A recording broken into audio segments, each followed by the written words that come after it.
Hello everyone, आज हम बात करेंगे analysis of particulate matter PM 2.5 जो कि ग्रेविमेट्री मेथड से एनालिसिस करेंगे। इसके बारे में पहले हम थोड़ा जान लेते हैं।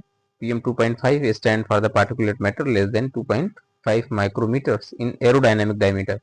एरोडायनेमिक डायमीटर किसी भी शेप का हो, गोल हो, चौकोर हो, कैसा भी शेप हो, तो वो एरोडायनेमिक डायमीटर बोला जाता है। These are the fine inhalable particle that can penetrate deep into the lungs and enter the blood stream। ये पार्टिकुलेट मैटर जो होते हैं लेस देन 2.5, ये क्या करते हैं, इसलिए बहुत ज़्यादा हार्मफुल होते हैं क्योंकि ये डीप ब्लड में लंग्स तक पहुंच जाते, लंग से ब्लड में पहुंच जाते हैं, इसलिए ये बहुत हार्मफुल होते हैं ह्यूमन बीइंग के लिए। PM 2.5 is a major air pollutant and a key indicator of ambient air quality। PM 2.5 क्या है, ये बहुत इंपॉर्टेंट एम्बिएंट एयर पोल्यूटेंट है जो कि कंट्रीब्यूट करता है रेस्पिरेटरी एंड कार्डियोवैस्कुलर डिजीज, और इसके साथ साथ विजिबिलिटी रिड्यूस करता है और क्लाइमेट चेंज में पार्टिसिपेट करता है। इसके सोर्स क्या हो सकते हैं? कंबस्टन ऑफ फॉसिल फ्यूल जो कि vehicular, power plant, generators, industrial emission से इसके metal processing unit, biomass and waste burning से भी निकलता है।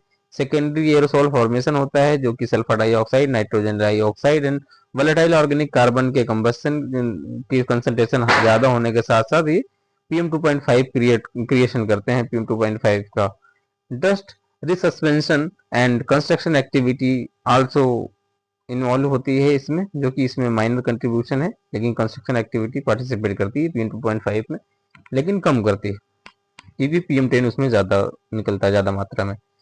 इम्पोर्टेंट ऑफ PM 2.5 मॉनिटरिंग, ये क्यों होता है इसका, ये है national ambient air quality standard के कंपाइलेंस में इसको हम करते हैं टू इवैल्यूएट द एक्सपोजर। अगर हमें 2.5 का कितना एक्सपोजर है, कितना ह्यूमन में रिस्क है, इकोसिस्टम में रिस्क है, इसलिए भी हम ये इंपॉर्टेंट हो जाता है।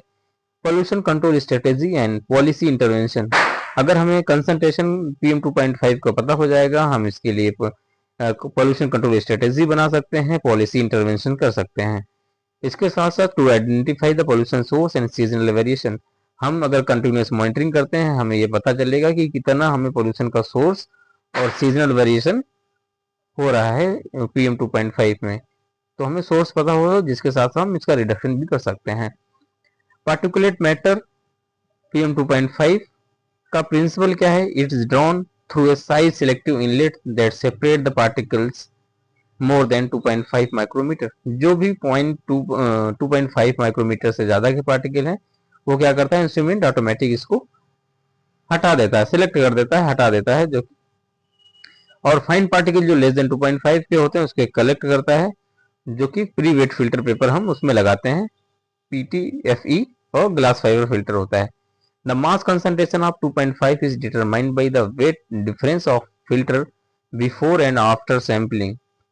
तो हम क्या करते हैं, जब भी हमें सैम्पलिंग करनी होती है, मॉनिटरिंग करनी होती है, सबसे पहले हम डेसिकेटर में 24 घंटे के लिए 40 से 50 ह्यूमिडिटी, रिलेटिव ह्यूमिडिटी और 20 से 25 डिग्री टेम्परेचर पर उसको हम डेसिकेटर में रखते हैं। फिर उसके बाद हम वेट करते हैं, प्री वेट करते हैं।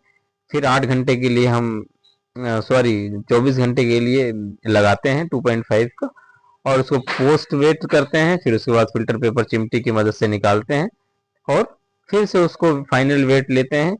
फिर उसका फार्मूला पे रख के PM 2.5 is equal to W2 minus W1, मतलब final weight minus initial weight into 10⁻6 divided by volume.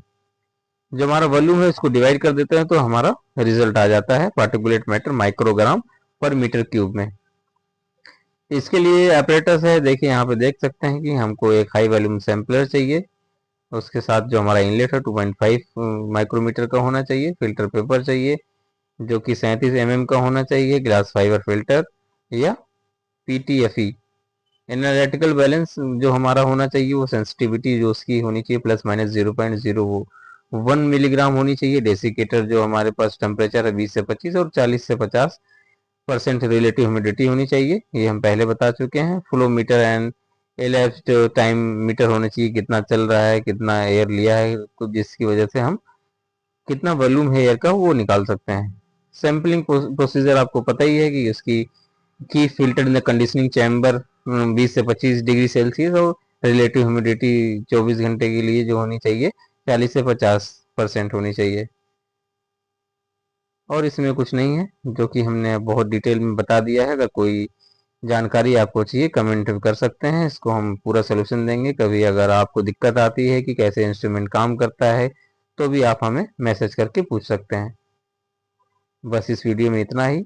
Video के साथ बने रहिए, चैनल के साथ बने रहिए। आपको फिर कोई जानकारी चाहिए तो हम प्रोवाइड करते रहेंगे इसी वीडियो के माध्यम से। Thank you.